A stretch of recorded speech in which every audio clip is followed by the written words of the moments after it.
بسم اللہ الرحمن الرحیم۔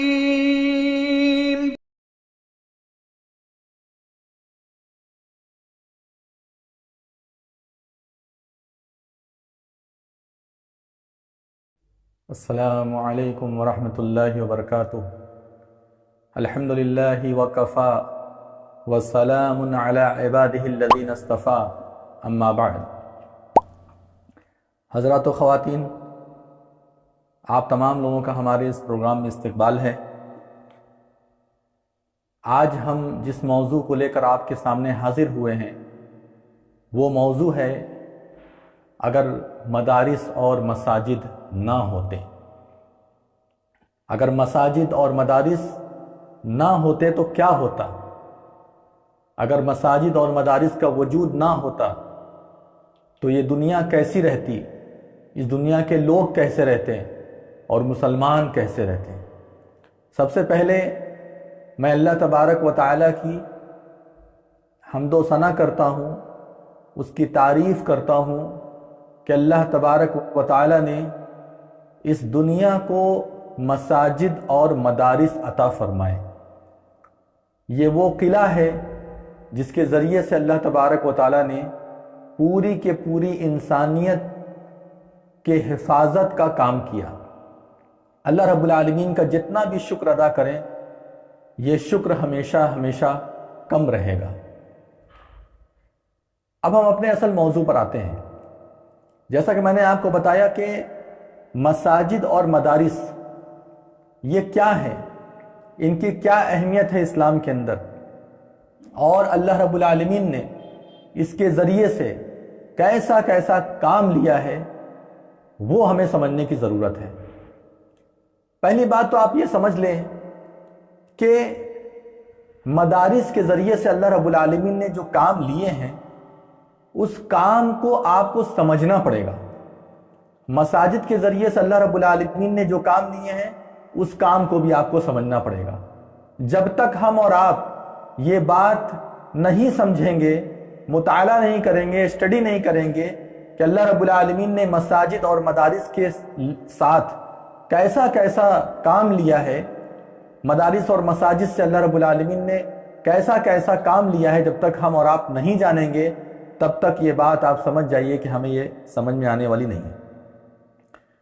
اللہ رب العالمین نے اپنے دین کے تحفظ اور بقا کے لیے اس دنیا کے اندر مسجدوں اور مدرسوں کو قائم کیا ہے۔ اگر یہ مدارس نہ ہوں، اگر یہ مسجدیں نہ ہوں تو آپ کو دین سکھانے والا کوئی نہیں ملے گا، آپ کو دین کی باتیں بتانے والا کوئی نہیں ملے گا، آپ کو دین کی تعلیمات پر چلانے والا کوئی نہیں ملے گا۔ ضرورت پڑ جائے گا تو ایسی صورت میں نکاح پڑھانے والا بھی کوئی نہیں ملے گا، اور اسی طریقے سے نماز پڑھانے والا بھی کوئی نہیں ملے گا۔ کسی کا انتقال ہو جائے گا، وفات اگر کسی کی ہو جاتی ہے تو ایسی صورت میں کوئی نہیں ملے گا جو نماز جنازہ پڑھا سکے۔ مسلمانوں کے حالات آپ کو معلوم ہیں کہ مسلمانان ہند، خاص طور سے مسلمانان ہند یعنی ہندوستان کے مسلمانوں نے اپنے دین کے ساتھ کتنا کھلواڑ کیا ہے، کس قدر کھلواڑ کیا ہے، یہ آپ کو اور ہمیں معلوم ہے۔ ہندوستان کے مسلمان ایسی زندگی جی رہے ہیں جیسے ایک لاپرواہ آدمی زندگی جیتا ہے، جس طریقے سے ایک بیوقوف آدمی اپنی زندگی جیتا ہے اسی طریقے سے مسلمان اپنی زندگی گزار رہے ہیں۔ مسلمان اس ملک کے اندر ایسی حالت میں آ چکے ہیں کہ ان کو نہ تو اپنے دین کے بارے میں کچھ پتا ہے اور نہ ہی دنیا کے بارے میں کچھ پتا ہے، انہیں کسی چیز کے بارے میں کچھ بھی پتا نہیں ہے۔ ان کا راستہ کدھر جا رہا ہے، انہیں جانا کدھر ہے، کچھ بھی نہیں معلوم۔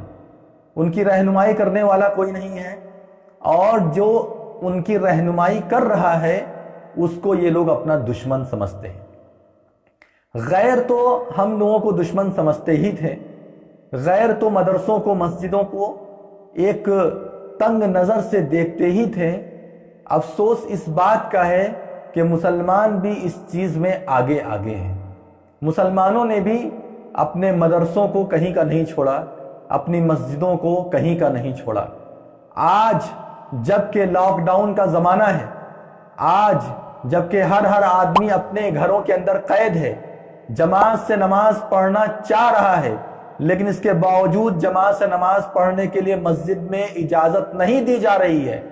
آج ہر آدمی کو اس بات کا احساس ہو رہا ہے کہ کاش میرے گھر کے اندر بھی مدرسے سے پڑھا ہوا کوئی آدمی ہوتا، کاش میرے گھر کے اندر بھی کوئی حافظ ہوتا۔ رمضان کا مہینہ جب شروع ہوا، لوگ مسجد میں آنے کے لیے بلبلا رہے تھے، مسجد میں آنے کے لیے ترس رہے تھے۔ یہ مسجد کا مقام ہے، یہ مسجد کا مرتبہ ہے کہ ایک انسان چاہ رہا ہے مسجد کے اندر آنا، لیکن اس کو موقع نہیں مل رہا ہے، کیونکہ مسجد کے اندر وہ کام ہوتے ہیں جو دنیا کے اندر کہیں بھی ہو نہیں سکتے، اور اگر ہو سکتے ہیں تو وہ مزہ اور وہ لذت نہیں ملے گی جو مزہ اور جو لذت مسجد کے اندر ملتی ہے۔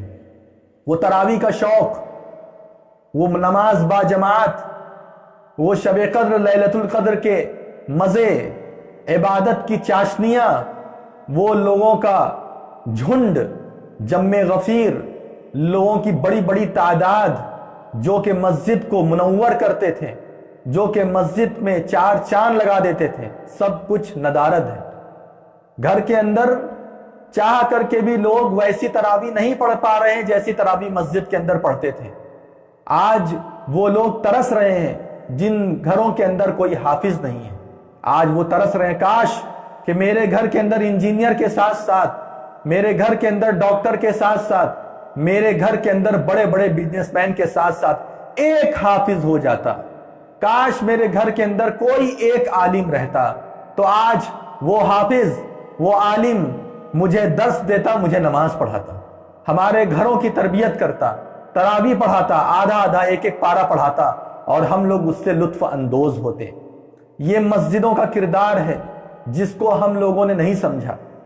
مسجد کے اندر ہونے والے خطبے، ہونے والے بیانات، ہونے والی تقاریر، یہ مساجد کی خدمات ہے۔ آج مسجدیں نہیں ہیں، آج آپ سوچ لیجئے، ہم اگر یہ بات ابھی بیان کرتے ہیں اس حالت میں جبکہ آپ مسجد کے اندر آرام سے آتے اور جاتے، تو آپ کو بات اچھی لگتی لیکن سمجھ میں نہیں آتی۔ آج جو بات ہم بیان کر رہے ہیں وہ بات آپ کو اچھے سے سمجھ میں آ رہی ہوگی، بعض لوگوں کے آنسو بھی نکل رہے ہوں گے۔ اس کی وجہ کیا ہے؟ اس کی وجہ یہ ہے کہ آج جو باتیں کہی جا رہی ہیں وہ دل میں چبھ رہی ہیں، آج جو باتیں بیان کی جا رہی ہیں وہ اپنے سامنے جیتے جاگتے نمونے کے طور پر دیکھا جا رہا ہے۔ آج ہم اپنی ننگی آنکھوں سے یہ دیکھ رہے ہیں کہ واقعی مساجد کی کیا خدمات تھی۔ وہ منبر پر چڑھ کر امام مساجد کا خطبہ دینا، اخلاق و تربیت کی بات بتانا، قرآن اور احادیث کے آیات اور متن کو دہرانا، اور اللہ تبارک و تعالیٰ کے دین کے طرف بلانا، اللہ رب العالمین کے ذریعے منعقد کیے گئے عقیدے کی دعوت دینا، یہ سارے کے سارے کام مساجد سے ہوتے تھے۔ آج سب کچھ ویران ہے۔ مساجد نے آپ کو کیا نہیں دیا ہے؟ مساجد نے آپ کو بہت کچھ دیا۔ اگر یہ مساجد نہ ہوتی، اگر یہ مسجدیں نہ ہوتی تو ایسی صورت میں وہ ہوتا جو آج آپ دیکھ رہے ہیں۔ ابھی تو حال یہ ہے کہ نماز جنازہ کے لیے بھی مسجدیں بند ہیں۔ ابھی تو حال یہ ہے کہ اگر کسی ناگہانی صورت میں مسجد کی ضرورت پڑ ہی جائے، جیسا کہ لوگوں کو پڑتی تھی، جیسا کہ ناگہانی صورت میں مسجد کی ضرورت پڑتی تھی، کبھی کسی کے کچھ مہمان آ جاتے تھے، گھر میں جگہ نہیں ہوتی تھی، لوگ مسجد میں لا کر کے اپنے مہمان کو رکھ دیتے تھے، کبھی کبھی کچھ دعوت کا اہتمام ہوتا تھا، گھر کے اندر جگہ نہیں ملتی تھی، تو ایسی صورت میں جو ہے لوگ اپنے مسجد کا استعمال کر لیتے تھے اپنے ذمہ داروں کی اجازت سے۔ یہ ساری چیزیں آج مفقود ہیں، ساری چیزیں آج ختم ہو چکی ہے۔ اس کے ذریعے سے آپ سمجھیے اگر مساجد نہ ہوتی تو کیا ہوتا، یہ سب کچھ ہوتا۔ اگر مسجدیں نہ ہوتی تو یہ سب کچھ ہوتا کہ آپ کہیں بھی منہ دکھانے کے لائق نہیں رہ جاتے، آپ کہیں بھی اپنی زبان چلانے کے لائق نہیں رہ جاتے۔ اللہ رب العالمین نے مساجد کے ساتھ آپ کا ایسا رشتہ جوڑ دیا ہے اور مساجد کے ساتھ آپ کا ایسا دل لگا دیا ہے کہ آپ اور مسجد دونوں الگ الگ نہیں رہ سکتے۔ اللہ کے رسول صلی اللہ علیہ وسلم نے مسجد کی فضیلت بیان کرتے ہوئے کہا، اور ایسے آدمی کی فضیلت بیان کرتے ہوئے کہا جس کا دل ہمیشہ مسجد میں لگا رہتا ہے۔ اس کی فضیلت بیان کرتے ہوئے کہا کہ اللہ تبارک و تعالیٰ اپنے عرش کے سائے میں کچھ خاص لوگوں کو جگہ دے گا. ان میں سے ایک جماعت ایسی ہوگی، یعنی ایک قوم ایسی ہوگی جن کا رجل قلبہ معلق فی المساجد، وہ آدمی جس کا دل مسجد کے اندر لگا رہتا ہے. وہ اگر مسجد کے باہر بھی جاتا ہے تو ایسی صورت میں اس کا دل مسجد کے اندر لگا رہتا ہے کہ کیسے مجھے جلدی سے اپنے کام سے چھٹکارا ملے، کیسے مجھے اپنے کام سے چھٹی ملے کہ میں مسجد کے اندر داخل ہو جاؤں. یہ مساجد کا مقام اور مرتبہ ہے. سب سے زیادہ توحید کی دعوت دینے کا جو مقام ہے، سب سے زیادہ توحید کے درس اور دروس دینے کا جو مقام ہے، اللہ رب العالمین کے وحدانیت، اس کی ربوبیت اور اس کی الوہیت بیان کرنے کا جو جگہ ہے، جو مقام ہے، وہ ہے مسجد. یہاں جس قدر اللہ رب العالمین کی تعریف ہوتی ہے اتنی کسی اور جگہ پر نہیں ہوتی. یہاں جتنا اللہ رب العالمین کی توحید کا ذکر ہوتا ہے اتنا کہیں اور نہیں ہوتا. مساجد کے اندر جس قدر اللہ رب العالمین کے کلام کی تلاوت ہوتی ہے اور اللہ رب العالمین کے کلام کے درس و دروس ہوتے ہیں اتنے کہیں نہیں ہوتے. آج دیکھ لو ویرانی، اس ویرانی سے ہم لوگ اندازہ لگا لیں کہ مسجد اگر نہ ہوتی تو کیا ہوتا. کیا آپ گھر کے اندر نمازیں پڑھ لیتے؟ کیا آپ گھر کے اندر جو ہے ہمیشہ کے لیے تراویح کا اہتمام کر لیتے؟ درس دروس آپ کر لیتے مساجد کے اندر؟ بالکل یہ چیز ممکن نہیں تھی. یہ بس مجبوری کا کام ہے. مجبوری کے علاوہ عام حالت میں ایسا ہرگز نہیں ہو سکتا تھا. مسجدیں وہ ہیں جہاں پر اللہ کے رسول صلی اللہ علیہ وسلم بیٹھ کر کے لوگوں کے درمیان فیصلہ کرتے تھے، جہاں اللہ کے رسول صلی اللہ علیہ وسلم پر وحی کا نزول ہوتا تھا، جہاں اللہ کے رسول صلی اللہ علیہ وسلم خطبہ دیتے تھے، بیان دیتے تھے، لوگوں کو للکارتے تھے، لوگوں کو اللہ کی طرف بلاتے تھے. اور جب بات بہت زیادہ سخت ہوتی تھی، جب بات جہنم کی ہوتی تھی، جب بات اللہ رب العالمین کے غصے اور ناراضگی کی ہوتی تھی تو اللہ کے رسول صلی اللہ علیہ وسلم کی آواز بلند ہو جاتی تھی، چہرہ سرخ ہو جاتا تھا. یہ مسجد وہ ہے جس میں اللہ کے رسول صلی اللہ علیہ وسلم آخری وقت میں بھی آنا چاہتے تھے لیکن بیماری کی وجہ سے نہیں آ پا رہے تھے. اور ابو بکر صدیق رضی اللہ تعالیٰ عنہ کو جب دیکھا کہ وہ نماز پڑھا رہے ہیں بڑا خوش ہوئے اور خوش ہو کر کے اشارہ کیا کہ تم لوگ نماز میں رہو، میں نہیں آ رہا، اور اپنا پردہ گرا دیا. یہ مسجدیں ہیں، آپ اس کا احترام کیجئے. ہم لوگ مسجد کا احترام بھی نہیں کرتے. جب ہم لوگ کو مسجد ملی ہوئی ہے ان لوگوں کے اندر مسجد کا کوئی احترام نہیں ہے. اللہ رب العالمین جب یہ نعمت چھین لیا تو ایسی صورت میں آج ہمیں مسجد کا احترام سمجھ میں آ رہا ہے. اگر یہ مساجد نہ ہوتی تو کیا ہوتا؟ کچھ نہیں ہوتا. ہم اور آپ بے جان ہوتے اور بے روح ہوتے اور ایسی حالت میں ہوتے جیسے دیوانے پاگل ہوتے ہیں جن کو کچھ بھی سمجھ میں نہیں آتا کہ دنیا میں کیا ہو رہا ہے. وہی حال ایک مسلمان کا ہوتا اگر مسجدیں نہ ہوتی. مسجدوں نے اپنے لاؤڈ اسپیکر کے ذریعے سے صرف اذان کا ہی اہتمام نہیں کیا ہے بلکہ بہت سارے خیر کے کام بھی انجام دیے ہیں.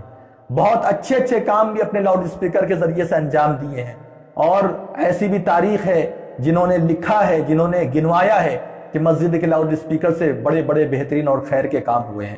آج لوگوں کو صرف اور صرف اذان دکھائی دیتی ہے. یہ مسجد کے لاؤڈ اسپیکر سے دی گئی اذان اللہ رب العالمین کی توحید بیان کر رہی ہے. یہ وہ مقام ہے جہاں پر دن رات گھنٹے بجائے جاتے ہیں، جہاں پر اللہ رب العالمین کے علاوہ دوسروں کی عبادتیں ہوتی ہیں. اللہ تبارک و تعالی مسجد کے ذریعے سے لوگوں کے کان میں اللہ اکبر کی صدا لگا رہا ہے. نہ سننے والا، نہ چاہنے والا بھی اللہ اکبر کی صدا سن رہا ہے. اللہ اکبر، اللہ اکبر. اللہ تبارک و تعالی سب سے بڑا ہے، اللہ تبارک و تعالی سب سے بڑا ہے. اس کے بعد اشہد ان لا الہ الا اللہ، میں گواہی دیتا ہوں کہ اللہ کے سوا کوئی عبادت کے لائق نہیں ہے. اشہد ان محمد رسول اللہ، میں گواہی دیتا ہوں کہ محمد صلی اللہ علیہ وسلم اللہ کے رسول ہے. اور اس کے بعد نماز کے لیے بلایا جاتا ہے، حی علی الصلاۃ، حی علی الفلاح وغیرہ وغیرہ کے کلمات ادا کیے جاتے ہیں. یہ مساجد ہے. مساجد کے اندر بہت سارے کام ہوتے ہیں جو کہ آج کل نہیں ہو پا رہے ہیں. اس سے ہم لوگوں کو اندازہ لگا لینا چاہیے کہ مساجد نہ ہوتی تو کیا ہوتا. مساجد کے ذریعے سے علماء اکرام نے اپنی عوام کو وہ پیغام دیا ہے جس پیغام کا عملی نمونہ ہم دیکھ رہے ہیں. جبکہ ملک کے اندر یہ زہریلی میڈیا مسلمانوں کے خلاف اس کورونا وائرس کے دور میں بھی زبان بند نہیں کی، اپنے زہر کو اگل رہے ہیں۔ کیسے موقع ملے، جس طریقے سے جو ہے شیر طاق میں رہتا ہے لومڑیوں کے، شیر طاق میں رہتا ہے جانوروں کے، اسی طریقے سے یہ بدبخت بھی طاق میں رہتے ہیں۔ کیسے مسلمانوں سے کوئی غلطی ہو اور جھپٹا مار لیں، یہ مسلمانوں کو معاف کرنے کے حق میں نہیں ہے، یہ مسلمانوں کو چھوڑ دینے کے حق میں نہیں ہے۔ مسلمانوں کی چھوٹی چھوٹی غلطیاں جو انسان ہونے کی حیثیت سے ہو جاتی ہے، اس پر ان لوگوں نے کتنا واویلا کھڑا کیا ہے، آپ اچھے سے دیکھ سکتے ہیں۔ وہیں دوسری جانب مسلمانوں نے ایسی ایسی مثال پیش کی ہے، ایسی ایسی مثال پیش کی ہے کہ اس کورونا وائرس کے دور میں وہ مثالیں سنہرے حروف سے لکھی جا رہی ہیں۔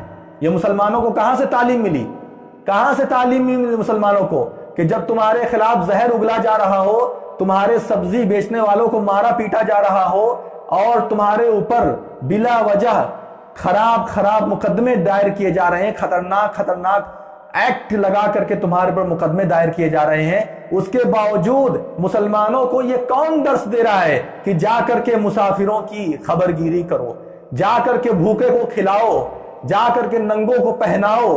وہ جو پیدل اور خون بہا کر کے اپنے ہزار کلومیٹر کا سفر طے کر رہے ہیں، 2,000 کلومیٹر کا سفر کر رہے ہیں، جا کر کے ان کو کھلاؤ پلاؤ اور ان کو جو ہے ان کی مدد کرو۔ یہ کون تعلیم دیا، یہ کس نے تعلیم دی؟ میں اللہ رب العالمین کی قسم کھا کر کے کہتا ہوں کہ اگر یہی ماحول غیر مسلموں کے بارے میں اس ملک کے اندر بنایا گیا ہوتا، اگر یہی ماحول جو ماحول مسلمانوں کے تعلق سے بنایا گیا ہے، اگر یہی ماحول میڈیا والے کسی غیر مسلموں کے تعلق سے بنائے ہوتے اپنے بارے میں، یا اور دوسرے غیر مسلمین کے تعلق سے بنائے ہوتے، تو اس ملک کا نقشہ ہی کچھ اور ہوتا، اس ملک کی حالت ہی کچھ اور ہوتی۔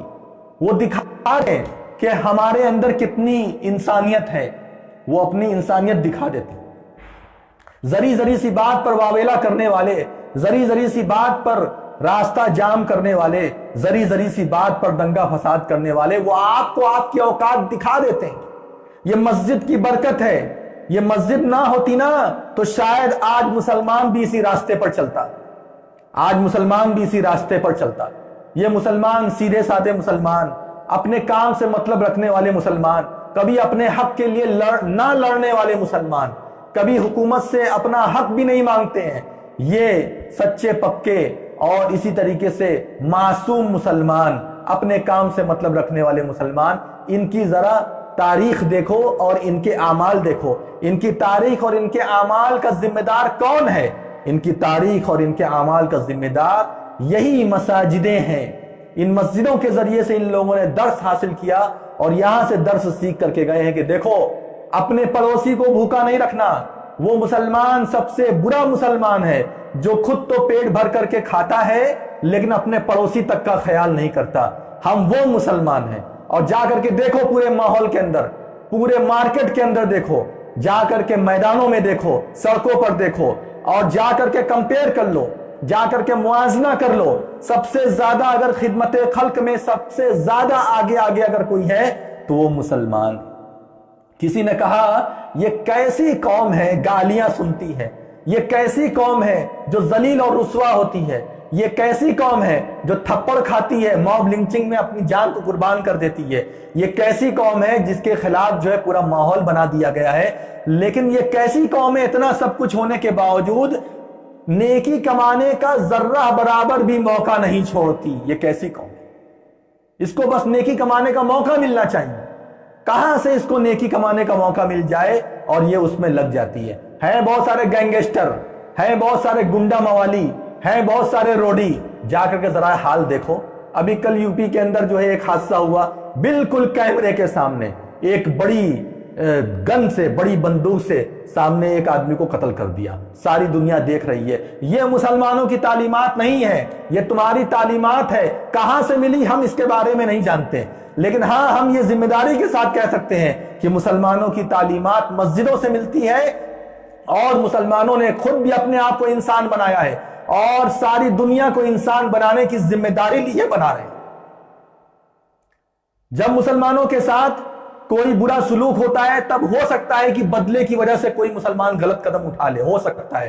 میں مکمل طور پہ ان کو دودھ کا دھلا بھی نہیں کہہ رہا ہوں۔ ہو سکتا ہے کہ کہ جو ہے بدلہ لینے کی وجہ سے یا دل بہت جل جانے کی وجہ سے کوئی قدم اٹھا لے، ہو سکتا ہے، لیکن مطلقاً ایسا مسلمان نہیں ہوتا، مجموعی طور پر ایسا مسلمان نہیں ہوتا۔ میں کیسے کہہ دوں؟ میں دبئی کو دیکھتا ہوں، میں یو اے ای کو دیکھتا ہوں، قطر کو دیکھتا ہوں، کویت کو دیکھتا ہوں، سعودی عرب کو دیکھتا ہوں، دیگر مسلم ممالک کو دیکھتا ہوں۔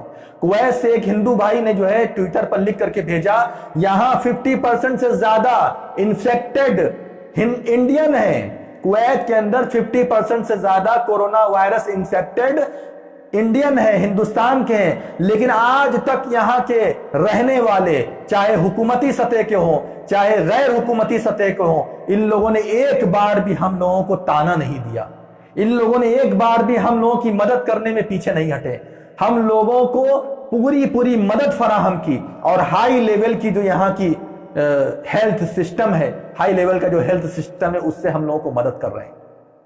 ایک لفظ نہیں بولا۔ ہم اس کو دیکھتے ہیں، یہ کویت کے بادشاہ، یہ قطر کے بادشاہ، یہ دبئی کے بادشاہ اور یہ سعودی عرب کے بادشاہ، یہ تمام لوگ کہاں سے پڑھ کر کے نکلے ہیں؟ یہی مسجد سے پڑھ کر کے نکلے ہیں، یہی مدارس سے پڑھ کر کے نکلے ہیں۔ ان لوگوں کے اندر کون سا خون دوڑ رہا ہے؟ ان لوگوں کے اندر یہی مسجد اور مدارس کا خون دوڑ رہا ہے۔ ان کے آباء و اجداد یہی تھے، یہ بوریا نشین تھے، یہ بوریا نشین تھے، بوریا پر بیٹھتے تھے، جسے یہاں کی زبان میں موٹا کہا جاتا ہے، اس پر بیٹھ کر کے ان لوگوں نے تعلیم حاصل کی ہے۔ ان لوگوں نے کبھی تم لوگوں سے بھیک نہیں مانگی ہے، کبھی گورنمنٹ کے پاس جا کر کے ہاتھ پھیلا کر کے نہیں کہا کہ مجھے دے دو، ہمارے پاس جو ہے پیسہ نہیں ہے پڑھانے کے لیے، ہمارے پاس لائٹ لگانے کے لیے پیسہ نہیں ہے، ہمارے پاس پنکھا چلانے کے لیے پیسہ نہیں ہے، ہمارے پاس میز اور کرسی لگانے کے لیے پیسہ نہیں ہے۔ کبھی جا کر کے ان لوگوں نے بھیک نہیں مانگا ہے گورنمنٹ سے، ہمیشہ اس قوم نے اپنے لوگوں سے مدد مانگی ہے، اور اللہ تبارک و تعالیٰ کا لاکھ لاکھ احسان ہے کہ اللہ رب العالمین ان مدارس کو، ان مساجد کو مسلمانوں کے بجٹ سے چلا رہا ہے۔ اربوں کا بجٹ ہے مسلمانوں کے مدارس کا، لاکھوں کروڑوں کا بجٹ ہے مسلمانوں کا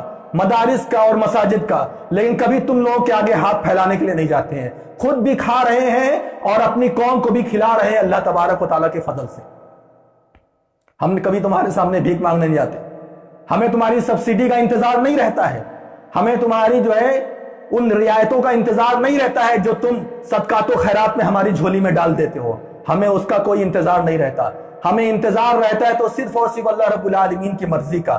یہ بڑے بڑے مدرسوں میں جہاں ہزاروں ہزار بچے پڑھ رہے ہیں، دارالعلوم دیوبند کو دیکھ لو، اور اسی طریقے سے جامعہ سلفیہ کو دیکھ لو، ندوۃ العلماء کو دیکھ لو، اسی طریقے سے عقل کنواں مدرسہ کو دیکھ لو، ایک دو بچے یہاں پر پڑھتے ہیں، ہزاروں ہزار بچے پڑھتے ہیں، 3 ٹائم کھانا کھا رہے ہیں، ایک ٹائم کے بھی کھانے کا ان سے پیسہ نہیں لیا جاتا ہے، 1 روپیہ بھی ان سے کتابوں کا نہیں لیا جاتا ہے، کتابیں تک ان کو فری میں دی جاتی ہیں، ساری تعلیمات ان کو فری میں دی جاتی ہے۔ لاؤ دکھاؤ ایسی مثال پیش کر، ایسی مثال پیش کر کے دکھاؤ کہ جس انسٹیٹیوٹ پر کتابیں بھی مفت دی جائیں، پڑھایا بھی مفت میں جائے، حتیٰ کہ کھانا بھی مفت میں دیا جائے اور ہاسٹل بھی مفت میں دیا جائے، یہاں پر جو لائٹنگ جل رہی ہے، پنکھے جل رہے ہیں، اس کا بھی 1 روپیہ نہ لیا جائے، دکھاؤ پوری دنیا کے اندر ایسا۔ یہ مدارس ہے، یہاں خون پسینے سے علم حاصل کیا جاتا ہے، اور خون پسینے کے علم حاصل کرنے کے بعد خدمت خلق کا جذبہ لے کر کے جامعہ سے بچے نکلتے ہیں اور پوری دنیا کے اندر پھیل جاتے ہیں۔ یہ ہمارا جہاد ہے، اسی کو ہم جہاد کہتے ہیں، اور اسی جہاد کے سائے تلے ہم ہیں۔ ہمارا جہاد کیا ہے؟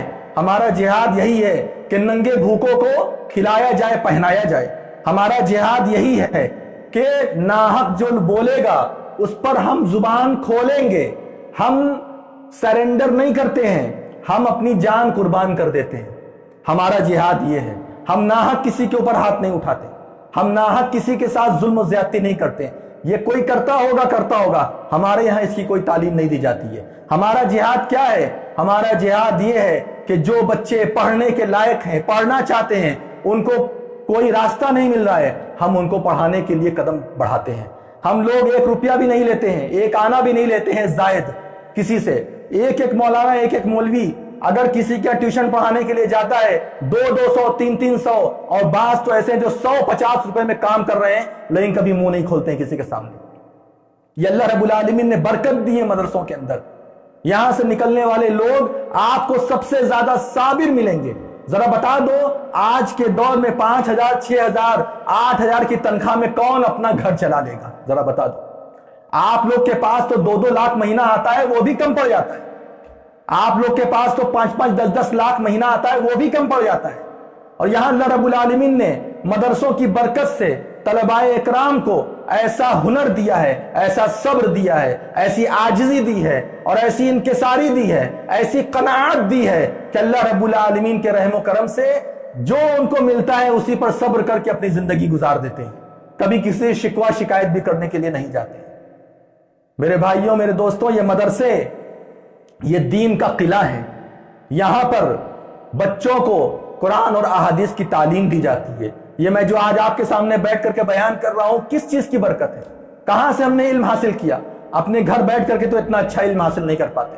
یہ وہی مدرسوں کی برکت ہے جنہوں نے ہم لوگوں، ہم جیسے جاہلوں کو، ہم جیسے گواروں کو، ہم جیسے لا علم کو وہ ہنر عطا کیا ہے کہ آج آپ کے سامنے بیٹھ کر کے ٹوٹی پھوٹی چند باتیں کر لیتے ہیں، ورنہ شاید ہم لوگ کو یہ سب نصیب نہیں ہوتا۔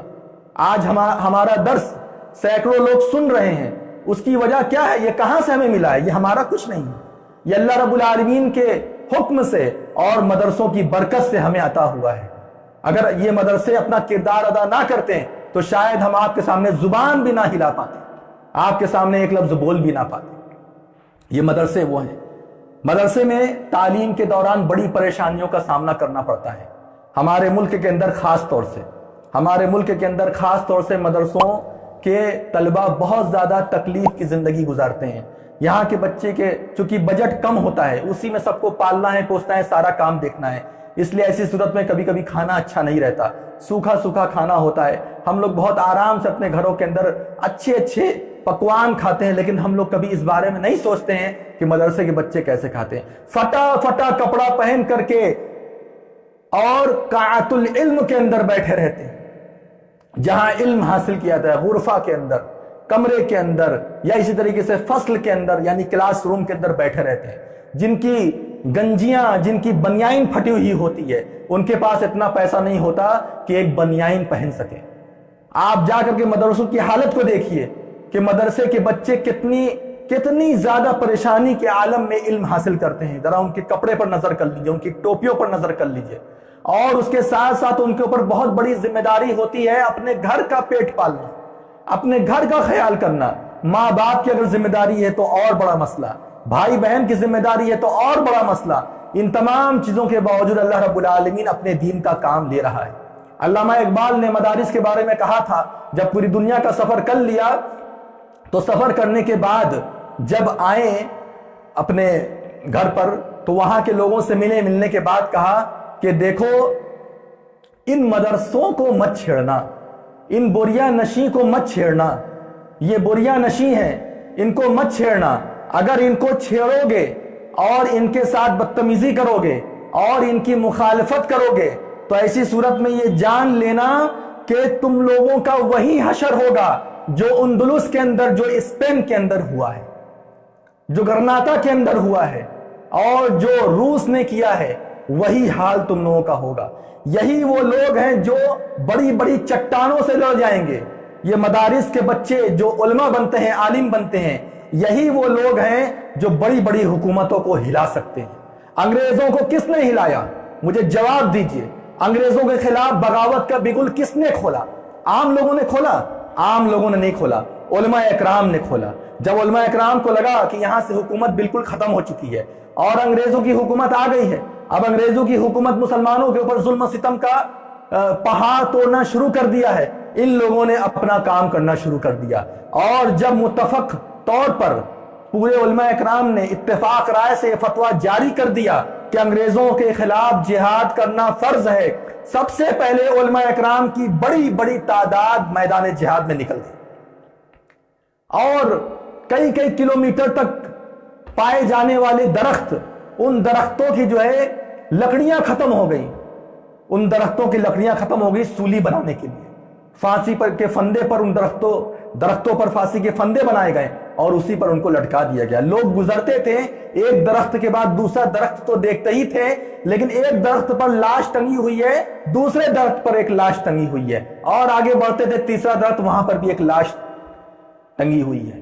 علماء صادق پور کا کردار، یہ علماء اکرام کی بڑی جماعت تھی پٹنہ کے اندر، جن لوگوں نے انگریزوں کے خلاف سرنڈر نہیں کیا، اپنا جان اپنی مال، واقعی وہ مالدار لوگ تھے، وہ زبردست مالدار لوگ تھے، ان کا سب کچھ لوٹ لیا گیا، ان کا سب کچھ برباد کر دیا گیا، ان لوگوں نے اپنا سب کچھ برباد کر دیا، اپنی جان بھی قربان کر دی، لیکن اللہ تبارک و تعالی نے ان کو اتنا صبر اور اتنا جو ہے جوش ولولہ دیا تھا، دین کے اور قوم کی خدمت کا اتنا بڑا جذبہ دیا تھا کہ ان لوگوں نے انگریزوں کے سامنے ہار نہیں مانی۔ بڑے بڑے لوگ ہیں جو آج اپنے آپ کو دیش بھکت کہتے نہیں پھرتے، مسلمانوں کو دیش دروہی اور اینٹی نیشنلسٹ کا خطاب دیتے پھرتے ہیں، بار بار سرٹیفکیٹ بانٹتے پھرتے ہیں مسلمانوں کو، یہ وہ لوگ ہیں جن لوگوں نے انگریزوں کے سامنے ہزاروں بار سرنڈر کیا، ہزاروں بار معافی مانگی ہے۔ یہ مدرسے کے پڑھے ہوئے یہ بزرگ اور محترم طلبہ اکرام تھے، علماء اکرام تھے، جن لوگوں کو سرنڈر کرنا سکھایا ہی نہیں گیا، ان کو یہ سکھایا گیا کہ اگر ہاریں گے تو کفن مبارک اور جیتیں گے تو وطن مبارک۔ یہ ان کا نغمہ تھا، یہی ان کی نشید تھی، یہی ان کا نظم تھا کہ اگر ہاریں تو کفن مبارک اور اگر جیتیں گے تو وطن مبارک۔ یہ اس جوش ولولے کے ساتھ اپنی زندگی گزارتے تھے۔ یہ وہ لوگ نہیں تھے جو جا کر کے معافی مانگتے تھے، پیر پکڑ لیتے تھے کہ معاف کر دو، معاف کر دو، اب تمہارے خلاف نہیں لکھیں گے، معاف کر دو، اب تمہارے خلاف نہیں بولیں گے۔ ہمارے مسلمان اور مدرسے کے پڑھے ہوئے لوگوں نے ایسا کچھ بھی نہیں کیا ہے۔ سب سے زیادہ مدارس کے علماء اکرام نے اپنی جان کو قربان کیا ہندوستان کی آزادی کے لیے۔ میں یہ بات یقین کے ساتھ کہہ سکتا ہوں، تاریخ اور ہسٹری کو پڑھنے کے بعد یہ بات کہہ سکتا ہوں، اور بہت ہی اعتماد کے ساتھ کہہ سکتا ہوں اور بصیرت کے ساتھ کہہ سکتا ہوں کہ اگر یہ مدارس نہ ہوتے، اگر یہ مدرسے نہ ہوتے اور مدرسوں سے نکلنے والے یہ علماء اکرام نہ ہوتے تو ایسی صورت میں ہندوستان کبھی بھی آزاد نہیں ہوتا، ہندوستان کبھی بھی آزاد نہیں ہوتا، کیونکہ ہندوستان کے اندر انگریزوں کی جڑ کو ہلانے والے اگر سب سے آگے وہ پیش کوئی تھے تو یہی مسلمان تھے، یہی علماء تھے اور یہی مدرسے کے پروڈکٹ لوگ تھے، اور کوئی نہیں تھے۔ ان کے جوش اور ولولے نے اور ان کے کردار نے ان کی نیو ہلا کر کے رکھ دی، ان کو ہلاک اور برباد کر دیا۔ مسلمانوں کی حکومت تھی، انگریزوں کا مقابلہ کس سے ہوا بھائی؟ کس سے ہوا انگریزوں کا مقابلہ؟ آج کہتے ہیں انگریزوں کے ایجنٹ تھے، یہ لوگ دیش دروہی، یہ لوگ اینٹی نیشنلسٹ۔ پورے ہندوستان میں مسلمانوں کی حکومت تھی، انگریز آئے تو سب سے پہلا سامنا کس سے ہوا؟ اورنگزیب تھے اس وقت، اسی طریقے سے ٹیپو سلطان تھے، یہ سب مسلمان ہی تو تھے، بہادر شاہ ظفر تھے۔ سب سے پہلا مقابلہ تو مسلمانوں کے ہی ساتھ ہوا نا، بدبختوں، عقل کے اندھوں، کس کے ساتھ مقابلہ ہوا؟ تو انگریزوں سے مقابلہ سب سے پہلے کس نے کیا؟ مسلمانوں نے ہی تو کیا۔ جب مسلمان انگریزوں سے مقابلہ کر رہے ہیں تو وہ کہاں سے اینٹی نیشنلسٹ ہو جائیں گے؟ کہاں سے اینٹی نیشنلسٹ ہو جائیں گے؟ یہ باتیں سوچنے کی، یہ بات غور کرنے کی، یہ سمجھنے کی ہے۔ مدارس نے مسلمانوں کو ان کا اصل مقام دیا ہے۔ یہ مدرسے کے پڑھے ہوئے علماء اکرام پورے ہندوستان کے مسلمانوں کے ذمہ دار بنتے ہیں اور حقیقت میں اپنی ذمہ داری کو ادا کرتے ہیں۔ جب یہ علماء اکرام اپنے پر آ جاتے ہیں تو ایسی صورت میں بڑی بڑی حکومت کو بھی جھکنے کے لیے مجبور کر دیتے ہیں۔ آج ہم اپنے ملک کے اندر اللہ تبارک و تعالیٰ کے فضل و کرم سے دین کی تعلیمات پر عمل کر رہے ہیں۔ اللہ رب العالمین کے فضل و کرم سے ہم لوگ دین کی تعلیمات پر چل رہے ہیں۔ بہت کچھ ہمارے خلاف سازشیں کی جا رہی ہیں، ہمارے خلاف بہت ورغ لایا جا رہا ہے، بہت ماحول خراب کیا جا رہا ہے، لیکن ان تمام چیزوں کے باوجود اللہ تبارک و تعالیٰ کے فضل و کرم سے ہم لوگ بہتر حالت میں ہیں۔ اس کی وجہ کون ہے؟ اس کی وجہ وہی بڑی جماعت ہے علماء اکرام کی، مدارس کے فارغین ہیں، جو یہاں کی حکومت سے یا دنیا کی کسی بھی حکومت سے آنکھ ملا کر کے بات کرنے کا جذبہ رکھتے ہیں، اور جو یہ بیان کر دیتے ہیں، بتا دیتے تمہیں جو کرنا ہے تم کرو، ہمیں جو کرنا ہے ہم کریں گے، ہم تمہاری گولیاں گنیں گے، تم ہمارے لوگوں کو گن سکتے ہیں تو گن لو، ہم تمہارے ظلم کو گنیں گے، ہم تمہارے ظلم و ستم کا مقابلہ کریں گے، جہاں تک ہو سکے گا ہم اس کو گنیں گے، اگر تم ہمیں گن سکتے ہو تو گن لو، تمہاری گولیاں ختم ہو جائیں گی، تمہارے جو ظلم و ستم کے پہاڑ ہیں وہ تم توڑنا بند کر دو گے، لیکن یہ مسلمان ہیں، ان کے سینے کبھی ختم نہیں ہوں گے، اور ان کے اندر جو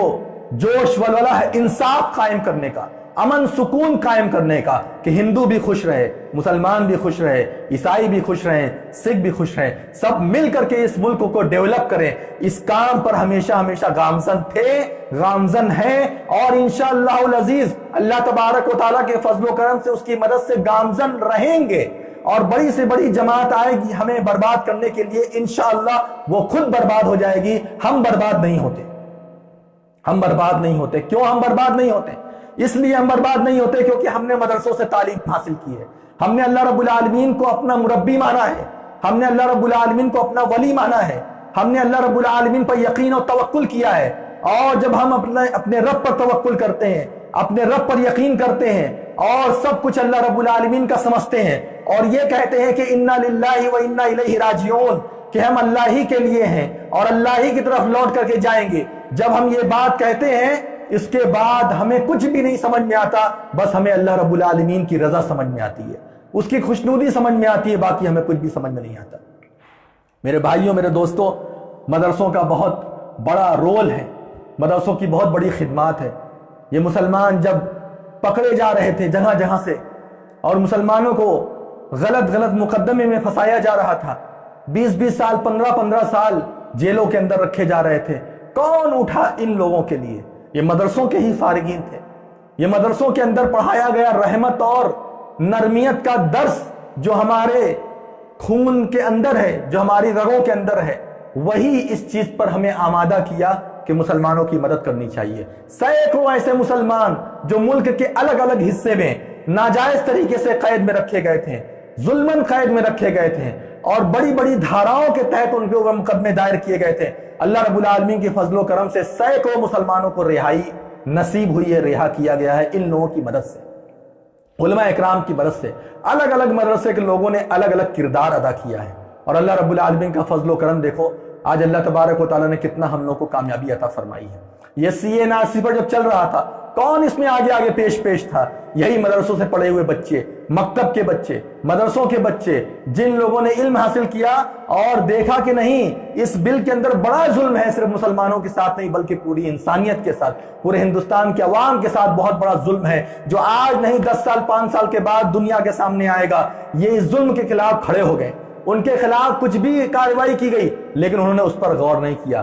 کتنے بڑے بڑے ہمارے لیڈر تھے جن کے اوپر NSA لگا دیا گیا، ایک مولانا اعظم گڑھ کے، ان کے اوپر جو ہے جامعۃ الفلاح کے، ان کے اوپر بڑی بڑی دھاراؤں کے تحت جو ہے کیس درج کیا گیا، ابھی بھی وہ جیل کے اندر بند ہے، بلا وجہ پیسفل پروٹیسٹ کرنے کی وجہ سے بھی ان لوگوں کو جیل کے اندر بند کیا گیا۔ یہ وہ انقلاب، یہی وہ انقلاب ہے جن لوگوں نے انگریزوں کے ظلم کے وقت مسلمانوں کا انقلاب نہیں دیکھا تھا، ان لوگوں نے یعنی ہم لوگوں نے آج اپنی آنکھوں سے دیکھ لیا کہ مسلمان جو ہے کتنے بڑے انقلابی ہوتے ہیں، مسلمان کتنے بڑے کرانتیکاری ہوتے ہیں، اور جب ان کے سامنے ظلم سر چڑھ کر کے بولتا ہے تو وہ بھی ظلم کو دبانے کی کوشش کرتے ہیں۔ یہ مسلمانوں کا کردار ہے۔ مسلمانوں نے پوری دنیا کے اندر جو دین پھیلایا وہ کس چیز کی برکت تھی؟ یہ مدرسے کی برکت تھی۔ سب سے پہلا مدرسہ رسول اللہ صلی اللہ علیہ وسلم کا تھا۔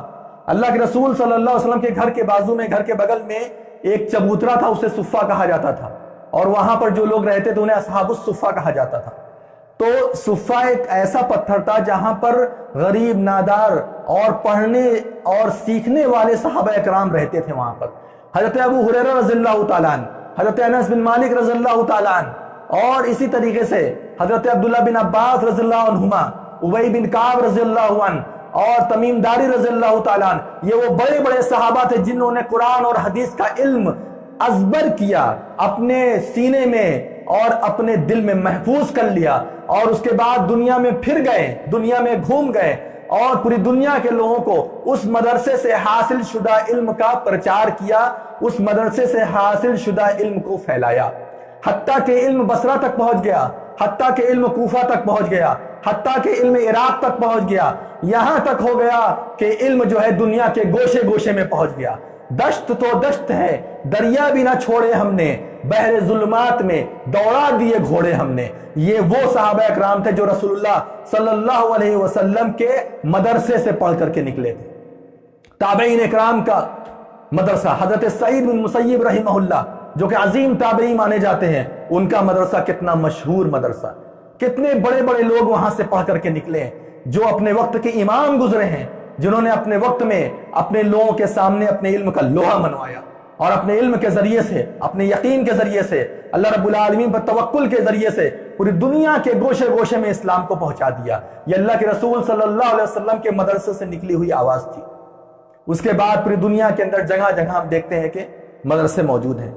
تو کہتے ہیں، ایک شاعر کہتا ہے کہ نقش توحید کا ہر دل میں بٹھایا ہم نے، نقش توحید کا ہر دل میں بٹھایا ہم نے۔ یہ علماء اکرام کی طرف اشارہ ہے، مدرسے کے فارغین کی طرف اشارہ ہے۔ نقش توحید کا، ایک اللہ رب العالمین کی عبادت کا، گھنٹا بجاتے گھنٹا، یہ مندروں میں جا کر کے، دیوالے میں جا کر کے نا گھنٹا بجاتے، وہاں جا کر کے ہاتھ جوڑ کر کے کھڑے رہتے، اور کبھی شیولنگ کی پوجا کرتے، اور کبھی سانپ کی پوجا کرتے، کبھی بچھو سے ڈرتے، کبھی جانور کی پوجا کرتے، کبھی سورج کو خدا مانتے، کبھی چاند کو خدا مانتے۔ یہ مدرسے سے پڑھے ہوئے علماء اکرام کا احسان ہے ہمارے اور آپ کے اوپر کہ ان لوگوں نے ہمیں توحید سکھا دی، ان لوگوں نے آپ کو اور ہمیں اللہ تبارک و تعالیٰ سے جوڑ دیا اور بتایا کہ دیکھو لا الہ الا اللہ کا معنی کیا ہوتا ہے، اللہ کے سوا کوئی عبادت کے لائق نہیں، اس کا معنی کیا ہوتا ہے پہلے یہ جان لو۔ لا الہ الا اللہ کو سکھایا اور یہ بتایا کہ اللہ کے سوا کوئی عبادت کے لائق نہیں ہے، کسی کی عبادت نہیں ہوگی، کوئی کنکر، کوئی شجر، کوئی حجر، کوئی پتھر، کسی کی عبادت نہیں ہوگی۔ اور یہ علماء اکرام نے بتایا، جب لوگوں کے ذہن میں شک شبہ آیا کہ مسلمان بھی تو مکہ میں جا کر کے خانہ کعبہ کی عبادت کرتے ہیں، جہاں گول گول گھومتے ہیں اس کی عبادت کرتے ہیں، تو یہی علماء اکرام نے سمجھایا نہیں بھائی تم غلط فہمی میں ہو، اے میرے بھولے بھالے مسلمان، اے میرے جاہل مسلمان، تم ابھی خیالوں میں ڈوبے ہوئے ہو، تمہارا ساتھ اچھا نہیں ہے، اس وجہ سے تم ایسی باتیں کہہ رہے ہو۔ ہمارے قرآن میں لکھا ہوا ہے کہ فَلْيَعْبُدُوا رَبَّ هَذَا الْبَيْتِ، اس گھر کے رب کی عبادت کرو۔ ہم اس گھر کی عبادت نہیں کرتے، خانہ کعبہ کی عبادت نہیں کرتے، ہم کس کی عبادت کرتے ہیں؟ اس گھر کے رب کی عبادت کرتے ہیں۔ یہی وجہ ہے کہ بلال حبشی رضی اللہ تعالیٰ عنہ جب فتح مکہ ہوا، اس کے بعد خانہ کعبہ پر چڑھ کر کے اذان دی ہے۔ کون دنیا کے اندر ایسا ہے جو اپنے بت کے اوپر، اپنی مورتی کے اوپر چڑھ کر کے اذان دے گا؟ کوئی ہے ایسا؟ یا اس کے اوپر چڑھنا گوارا کرے گا؟ اذان دینا چھوڑ دو، وہ تو مسلمان کرتے ہیں، کوئی اور بھی کام اپنے بت کے اوپر چڑھ کر کے کرو گے؟ نہیں کر سکتے، اس کو خدا مانتے، لیکن ہم اس کو خدا نہیں مانتے۔ نقش توحید کا ہر دل میں بٹھایا ہم نے۔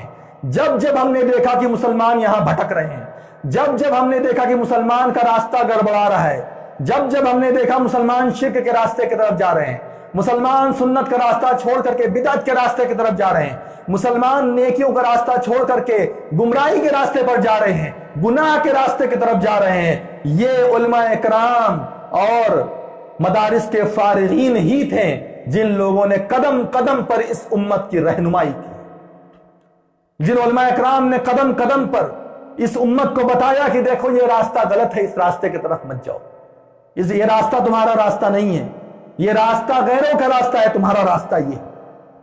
نقش توحید کا ہر دل میں بٹھایا ہم نے، زیر خنجر بھی پیغام سنایا ہم، زیر خنجر بھی پیغام سنایا، یعنی دین کا جو پیغام تھا اس پیغام کو ہم نے خنجر کے نیچے بھی سنایا ہے۔ گردن ہماری تلوار کے نیچے لٹکی ہوئی ہے، اب بول دے، اب بول دے محمد کو نہیں مانتا، اب بول دے لا الہ الا اللہ نہیں مانتا، اب انگریزوں سے بغاوت کا راستہ چھوڑ دے، معافی مانگ لے، اور تو وہ کام کر جو ہم کہہ رہے ہیں، ابھی تیری جان بخش دی جائے گی۔ اس تلوار کے سائے تلے میں بھی ان مدرسوں کے فارغین نے وہاں پر بھی بتایا کہ نہیں ہم تمہاری باتوں پر عمل نہیں کر سکتے، وہاں پر بھی لا الہ الا اللہ کا پیغام سنایا، مرتے مرتے بھی لا الہ الا اللہ کا پیغام سنایا۔ تو ہم وہ ہیں کہ نقش توحید کا ہر دل میں بٹھایا ہم نے، زیر خنجر بھی یہ پیغام سنایا ہم نے۔ ہم لوگ آج راستہ بدل رہے ہیں، آج مسلمان راستہ بدل رہے ہیں، مسلمانوں کو مدرسے اچھے نہیں لگتے ہیں، مسلمانوں کو مدرسے کی تعلیم اچھی نہیں لگتی ہے، مدرسوں نے اتنی زیادہ قابلیت اور صلاحیت حاصل کر لی ہے کہ آپ کے بچوں کو مدرسوں کے اندر بیٹھ کر کے انگریزی بھی پڑھا سکتے ہیں، سائنس بھی پڑھا سکتے ہیں، جغرافیہ بھی پڑھا سکتے ہیں، سب پڑھا سکتے ہیں۔ آپ یہ مت سوچئے کہ صرف مدرسوں کے اندر قرآن حدیث پڑھایا جا رہا ہے، انہیں کسی لائق کا نہیں چھوڑا جا رہا ہے۔ اللہ رب العالمین کے فضل و کرم سے ہمارا دین ہمیں یہ طاقت دیتا ہے، یہ راستہ دکھاتا ہے کہ حالات کو دیکھتے ہوئے شریعت کے دائرے میں رہ کر کے جو بھی وقت کے ریسورسز ہیں اس کا استعمال کرو۔ ہم الحمدللہ اس کا استعمال کرتے ہیں۔ ہمارے سارے مساجد میں، مدرسوں کے اندر، ہمارے سارے مدارس کے اندر اللہ رب العالمین کے فضل و کرم سے کمپیوٹر کی اعلیٰ تعلیم دی جا رہی ہے، انگلش کی اعلیٰ تعلیم دی جا رہی ہے، یہاں تک کہ ہمارے مدرسوں کی ڈگریوں کو بڑے بڑے یونیورسٹی نے قابل تسلیم کر لیا ہے۔ ہمارے بڑے جو مدارس ہیں ان مدارس کی ڈگریوں کو بڑے بڑے یونیورسٹی جو سینٹرل یونیورسٹیز ہیں ان لوگوں نے ان ڈگریوں کو مان لیا ہے اور اپنے خاص کورس میں داخلہ دینا منظور کر لیا ہے۔ ہمارے مدارس کی وہ صلاحیت ہے اور ہمارے مدارس نے ایسا موقع فراہم کیا ہے لوگوں کے لیے اور ایسی چیزیں پیش کی ہیں دنیا والوں کے سامنے۔ اسی طریقے سے مدرسے کے پڑھے ہوئے جو لوگ ہوتے ہیں وہ انبیاء اکرام کے وارث ہوتے ہیں، یہ بات بھی آپ یاد رکھیے، انبیاء اکرام کے وارث ہوتے ہیں۔ اللہ کے رسول صلی اللہ علیہ وسلم نے ایک حدیث کے ارشاد فرمایا ہے کہ انما العلماء ورثۃ الانبیاء، بے شک علماء یہ انبیاء اکرام کے وارث ہیں، یہ انبیاء اکرام کے وارث ہیں۔ اور انبیاء اکرام نہ دینار چھوڑ کر کے جاتے ہیں نہ درہم چھوڑ کر کے جاتے ہیں، انبیاء اکرام نہ تو روپیہ پیسہ چھوڑ کر کے جاتے ہیں نہ زمین جائیداد چھوڑ کر کے جاتے ہیں، یہ جو کچھ بھی چھوڑ کر کے جاتے ہیں سب کچھ بیت المال میں چلا جاتا ہے۔ یہ کیا چھوڑ کر کے جاتے ہیں، کس چیز کا وارث بنا کر کے جاتے ہیں؟ یہ دین کا وارث بنا کر کے جاتے ہیں، یہ علم کا وارث بنا کر کے جاتے ہیں، اور جو جتنا زیادہ علم حاصل کر لے گا وہ اتنا بڑا جو ہے وارث بنے گا رسول اللہ صلی اللہ علیہ وسلم، اتنا بڑا وارث بنے گا۔ آپ مدرسے سے بدگمان مت رہیے، مدرسوں نے آپ کو قدم قدم پر سنبھالا ہے، بہترین انداز میں آپ کی تربیت کی ہے، آپ کے بچوں کی تربیت کی ہے۔ یہ بچے جب الف با پڑھنے کی صلاحیت نہیں رکھتے ہیں، جب کسی اسکول کے اندر نہیں پڑھ پاتے ہیں، یہ بچے ہمارے مدرسوں کے اندر آتے ہیں، آ کر کے پڑھتے ہیں، الف با سیکھتے ہیں، اس کے بعد مرحلہ آگے بڑھتا ہے، قرآن تک پہنچتے ہیں، ان کو قرآن سکھایا جاتا ہے، قرآن کا معنی مفہوم بتایا جاتا ہے، دعائیں یاد کرائی جاتی ہیں، یہ آپ کے گھر میں جا کر کے آپ کو دعائیں یاد کراتے ہیں، کبھی دودھ پینے کی دعائیں یاد کراتے ہیں، کبھی سونے کی دعائیں یاد کراتے ہیں، کبھی سو کر اٹھنے کی دعائیں یاد کراتے ہیں۔ آپ کا دل خوش ہو جاتا ہے کہ ماشاءاللہ میرے بچے کو اتنی چیزیں یاد ہو گئی، یہ کس کی برکت ہے، کس نے یہ سکھایا؟ واللہ میں بتا رہا ہوں، اگر یہ مکتب نہ ہو، اگر یہ مدرسے نہ ہو، یہ جامعات نہ ہو، یہ مساجد نہ ہو، واللہ میں بتا رہا ہوں آپ کو سنبھالنے والا کوئی نہیں رہے گا سوائے اللہ کے۔ اللہ رب العالمین ہمیں سنبھالتا ہے، اور اللہ رب العالمین ہمیں سنبھالنے کے لیے، ہماری قوم کو سنبھالنے کے لیے ان لوگوں کو ہمارا وارث بنا کر کے بھیجا ہے۔ یہ امام بخاری تھے، یہ امام مسلم رحمہ اللہ تھے، امام ابو داؤد، یہ کون تھے، کہاں سے یہ لوگ نکلے تھے؟ جن لوگوں نے اپنا سب کچھ قربان کر دیا اور آپ کے سامنے حدیث کا بڑا بڑا ذخیرہ لا کر کے رکھ دیا، لو علم حاصل کر لینا، ہم جا رہے ہیں تمہارے سامنے علم چھوڑ کر کے، کل تم اس سے علم حاصل کر لینا۔ آج ہم بخاری شریف پڑھ رہے ہیں، مسلم شریف پڑھ رہے ہیں، اللہ کے رسول صلی اللہ علیہ وسلم کے اقوال اور افعال کا ذخیرہ ہمارے سامنے آ رہا ہے۔ کہاں سے یہ ذخیرہ آ رہا ہے؟ یہ انہی لوگوں کے مدرسے کے نکلے ہوئے فارغین کی برکت ہے کہ آج ان کے علم سے ہم تمام لوگ استفادہ کر رہے ہیں۔ اگر آج بخاری نہ ہو، آج مسلم نہ ہوتی، آج ابو داؤد ترمذی نسائی نہ ہوتی اور دیگر کتابیں اگر نہ ہوتی، ذرا بتاؤ اپنے مسائل کے حل کہاں سے نکالتے؟ نماز کا طریقہ کہاں سے نکالتے؟ کہاں سے نکالتے؟ ہم تو ان کے ترجمان ہیں، ہم تو ان کی باتیں بیان کرتے ہیں آپ کے سامنے۔ یہ تو اتنے بڑے شاگرد تھے، اتنے بڑے شاگرد تھے کہ ان لوگوں نے آپ کے سامنے رسول اللہ صلی اللہ علیہ وسلم کا پوری سیرت، نبی صلی اللہ علیہ وسلم کی پوری سیرت، ان کا پورا کردار، ان کے اقوال، ان کے افعال، سب کچھ آپ کے سامنے پیش کر دیا۔ یہ مدرسے سے نکلے ہوئے لوگ تھے۔ مدرسے کا بڑا مقام، بڑا مرتبہ ہے میرے بھائیوں۔ مدرسے کی اگر آپ مدد نہیں کر سکتے، اگر آپ سے مدد ہو سکتی ہے تو ٹھیک ہے، اگر آپ مدرسے کی مدد نہ کر سکے تو آپ مدرسے کی مخالفت نہ کیجیے۔ مثلا میں آپ کو ایک بات بتاتا ہوں، مسلم پرسنل لا بورڈ، یہ سارے علماء اکرام ہیں، یہ سارے فارغین جامعہ ہیں، الگ الگ جامعات سے فارغ ہونے والے جو موقر علماء اکرام ہیں وہ اس کے اندر ہیں، معزز بڑے بڑے علماء اکرام، یعنی ملکی سطح پر جن کی قابلیت اور صلاحیت ہے وہ اس کے اندر ہے۔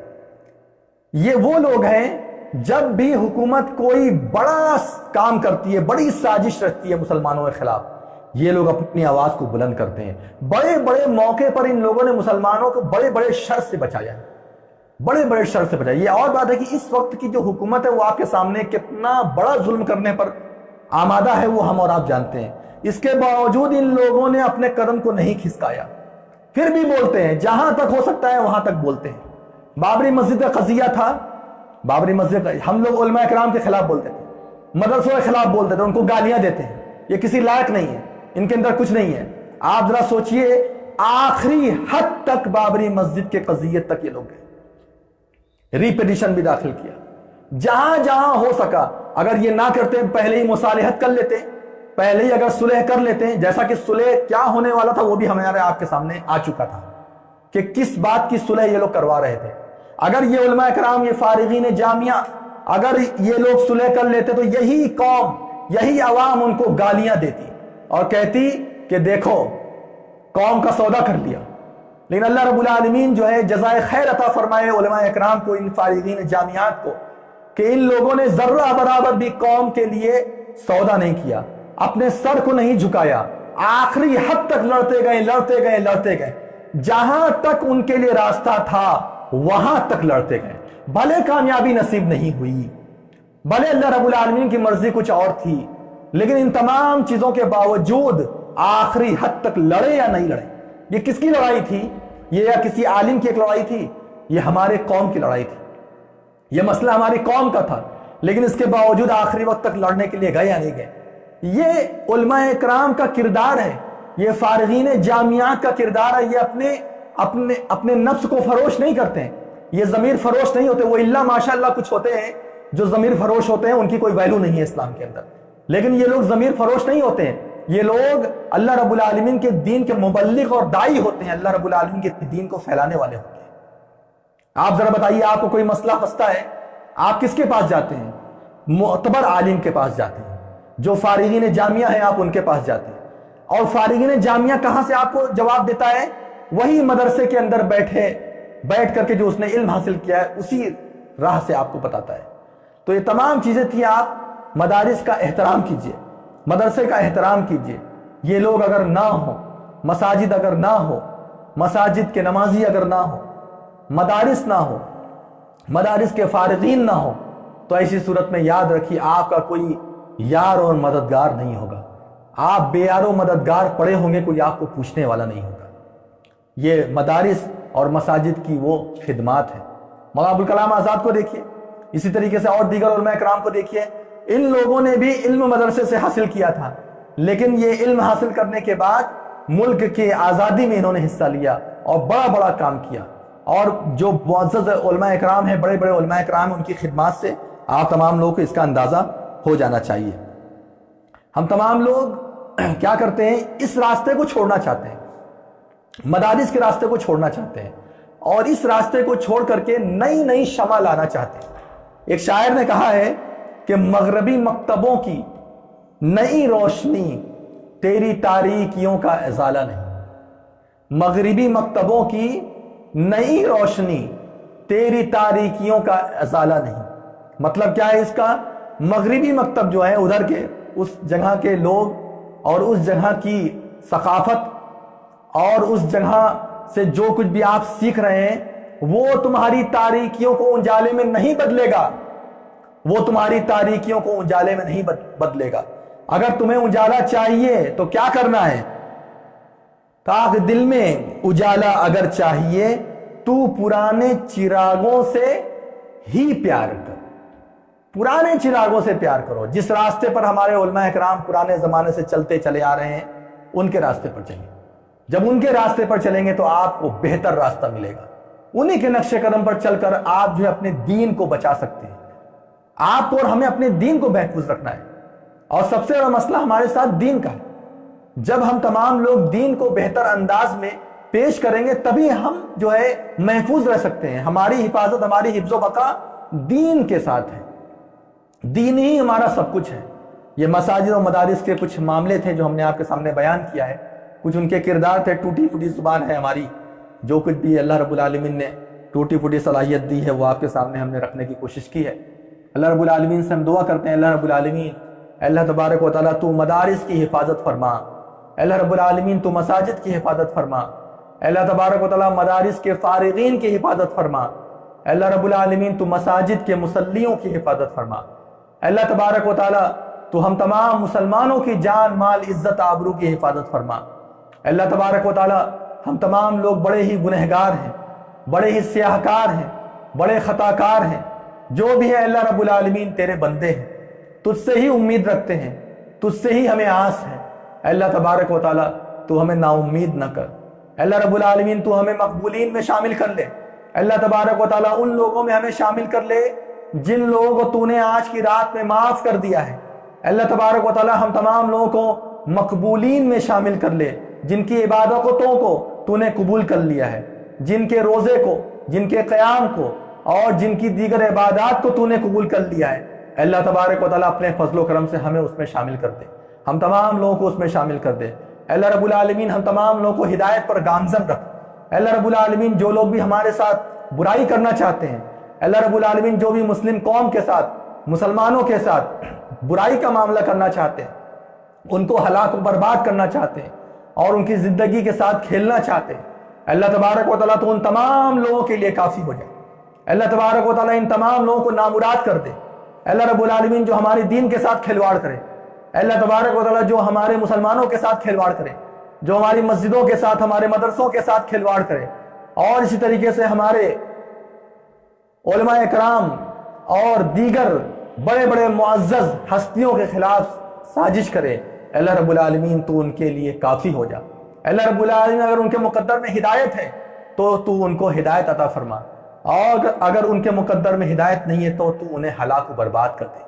اللہ رب العالمین دین کو سربلند کر دے، مسلمانوں کو سربلند کر دے، اللہ تبارک و تعالیٰ شرک کو، مشرکین کو، کفر کو، کافرین کو ذلیل کر دے، رسوا کر دے، اللہ رب العالمین ظلم و ستم کی انتہا ہو چکی ہے، اللہ تبارک و تعالیٰ ظلم سہتے سہتے مسلمانوں کی ہڈیاں جھک گئی، اللہ تبارک و تعالیٰ ظلم سہتے سہتے مسلمان جو ہے ظلم کو برداشت کرنے کی اب تاب نہیں لا پا رہے، اللہ تبارک و تعالیٰ تو اپنے رحم و کرم سے ہمارے اوپر بہترین رحمت نازل فرما دے، اللہ تبارک و تعالیٰ ہم تمام لوگوں کو اپنے حفظ و امان میں رکھ لے، اللہ تبارک و تعالیٰ ہر قسم کے شر سے ہم تمام لوگوں کو محفوظ کر دے، اللہ تبارک و تعالیٰ یہ رات ہے، یہ شب قدر کی رات ہے، ممکن ہے کہ یہ شب قدر کی رات ہو، اللہ تبارک و تعالیٰ تو اس شب قدر کی رات میں ہم تمام لوگوں کو معاف فرما دے، اللہم انکا عفو تحب العفو فاعف عنا، اللہم انکا عفو تحب العفو فاعف عنا، اللہم انکا عفو تحب العفو فاعف عنا، اللہ رب العالمین ہم تمام مسلمانوں میں جو لوگ بے یار و مددگار ہیں ان کو سہارا عطا فرما، اللہ رب العالمین جو مسلمان قرض میں مبتلا ہے تو ان کے قرض کی ادائیگی کا راستہ آسان کر دے، اللہ رب العالمین جو مسلمان بے اولاد ہیں اللہ تبارک و تعالیٰ آج کی رات میں تجھ سے دعا کرتے ہیں کہ انہیں صاحب اولاد بنا دے، اللہ تبارک و تعالیٰ جو مسلمان پریشانیوں میں مبتلا ہیں اور ان پریشانیوں کا حل نہیں نکل پا رہا ہے اللہ تبارک و تعالیٰ ساری پریشانیوں سے مسلمانوں کو نجات دے دے، اللہ تبارک و تعالیٰ سارے مسلمانوں کو خوشی عطا فرما، سارے مسلمانوں کو امن و سکون عطا فرما، اللہ رب العالمین ہمارے اس ملک کو امن و امان کا گہوارہ بنا دے، اللہ تبارک و تعالیٰ کورونا وائرس جو کہ بہت ہی مہلک وبا ہے پوری دنیا کے اندر پھیلی ہوئی ہے جس کی وجہ سے ہم تمام لوگ بہت پریشان ہیں، اللہ تبارک و تعالیٰ اس مہلک بیماری کو اور اس پریشان کن وبا اور بلا کو اس دنیا سے اٹھا لے، یا رب العالمین ہم تمام لوگوں کو اس بیماری سے محفوظ کر دے، اللہ تبارک و تعالیٰ اس بیماری کی وجہ سے پوری دنیا کے انسان پریشان ہو چکے ہیں، اللہ تبارک و تعالیٰ اس میں کوئی شک نہیں کہ یہ تیری آزمائش ہے، اس میں کوئی شک نہیں کہ تیرے عذاب کا ایک حصہ ہے، اللہ تبارک و تعالیٰ اس عذاب کے ذریعے سے ان لوگوں کو ہلاک کر جو لوگ تیرے دشمن ہیں، تیرے دین کے دشمن ہیں، مسلمانوں کے دشمن ہیں، اور اللہ رب العالمین سارے انصاف پسندوں کو اور تمام مسلمانوں کو اس بیماری سے محفوظ کر دے، اللہ تبارک و تعالیٰ ہم تمام لوگوں کو حق کے ساتھ اس دنیا میں زندہ رہنے کی توفیق عطا فرما، اللہ تبارک و تعالیٰ حق بولنے کی توفیق عطا فرما، حق پر عمل کرنے کی توفیق عطا فرما، اللہ رب العالمین جب تک ہم لوگوں کو اس دنیا میں زندہ رکھ، اسلام اور ایمان پر زندہ رکھ، اللہ رب العالمین جب ہماری وفات کا وقت آئے تو ہمارا خاتمہ بالخیر فرما، اللہ تبارک و تعالیٰ بہت سارے لوگ ایسے ہیں جو ہدایت پر رہتے ہیں، ہدایت پر چلتے ہیں لیکن آخری وقت میں ان سے ہدایت ختم ہو جاتی ہے، ربنا لا تزغ قلوبنا بعد اذ هديتنا وهب لنا من لدنك رحمہ، اللہ تبارک و تعالیٰ ہدایت دینے کے بعد ہمیں راستے کی طرف لانے کے بعد، ہمیں رہنمائی دینے کے بعد اللہ رب العالمین گمراہ نہ کر دینا۔ لا تزغ قلوبنا بعد اذ ہدیتنا وہب لنا من لدنک رحمہ۔ اور اللہ رب العالمین تو اپنی جانب سے ہمیں رحمت عطا فرما، اللہ رب العالمین تو اپنی جانب سے ہمیں رحمت عطا فرما۔ اللہ تبارک و تعالیٰ مزدوروں کا حال بہت بے حال ہے، مزدور بہت بے حال ہے، ان کے حالات ہم تمام لوگوں سے دیکھے نہیں جاتے ہیں، کیا مسلمان، کیا غیر مسلمان، کیا مرد، کیا عورت، کیا بچے، اللہ تبارک و تعالیٰ سب اس آزمائش میں گھرے ہوئے ہیں۔ اللہ رب العالمین ان کو کھانے کا انتظام ہم نہیں کر سکتے، ہمارے اندر اتنی طاقت نہیں ہے کہ ہم اتنی بڑی تعداد کے لوگوں کو کھلا سکیں۔ اللہ رب العالمین ہمارے اندر اور انسانوں کے اندر اتنی طاقت نہیں کہ ان کو پہنا سکے، ان کو چپل اور جوتے عطا فرما سکے۔ اللہ العالمین تو ہی یہ سب کر سکتا ہے، یہ تیری ہی مخلوق ہے۔ اللہ تبارک و تعالیٰ تو ہی بہتر طریقے سے ان کی خیر خواہی کر سکتا ہے۔ اللہ رب العالمین انہیں کھانا عطا فرما، اللہ تبارک و تعالیٰ انہیں پینے کے لیے پانی عطا فرما، اللہ رب العالمین ان کو چلنے کے لیے راستے ہموار کر دے، اور اللہ رب العالمین ان کے لیے بہتر سواریوں کا انتظام کر دے تاکہ یہ لوگ اپنی زندگی کو ہلاک اور برباد نہ کریں۔ اللہ تبارک و تعالیٰ جب تک ہم تمام لوگوں کو اس دنیا میں زندہ رکھے اسلام اور ایمان پر، اور جب وفات کا وقت آئے تو خاتمہ بالخیر فرما۔ اللہ رب العالمین ہماری عورتوں کی حفاظت فرما، اللہ رب العالمین ہماری بہنوں کی حفاظت فرما، اللہ رب العالمین ہمارے گھر کی عورتوں کو، بہنوں کو، نوجوان بچوں کو اور جوان مردوں کو یہ توفیق عطا فرما کہ وہ دین کے فلاح کے لیے، دین کی کامیابی کے لیے کام کریں۔ اللہ رب العالمین سارے کے سارے لوگوں کو، عورتوں کو خاص طور سے، نوجوان عورتوں کو، لڑکیوں کو یہ توفیق عطا فرما کہ وہ اپنے دین کے فلاح و بہبود کے لیے کام کریں۔ ہر اس کام سے اللہ رب العالمین عورتوں کو محفوظ کر دے جس سے تیری ناراضگی ہوتی ہو، ہر اس کام سے اللہ رب العالمین عورتوں کو محفوظ کر دے جس کے ذریعے سے ان کی عزت خراب ہوتی ہو، معاشرے کی عزت خراب ہوتی ہو اور مسلمانوں کی عزت خراب ہوتی ہو۔ اللہ رب العالمین ان کو صحیح رہنمائی عطا فرما اور ان کو حجاب، پردے میں رہنے کی توفیق عطا فرما، دین پر کامل طور پر عمل کرنے کی توفیق عطا فرما۔ آمین یا رب العالمین۔ وآخر دعوانا ان الحمد للہ۔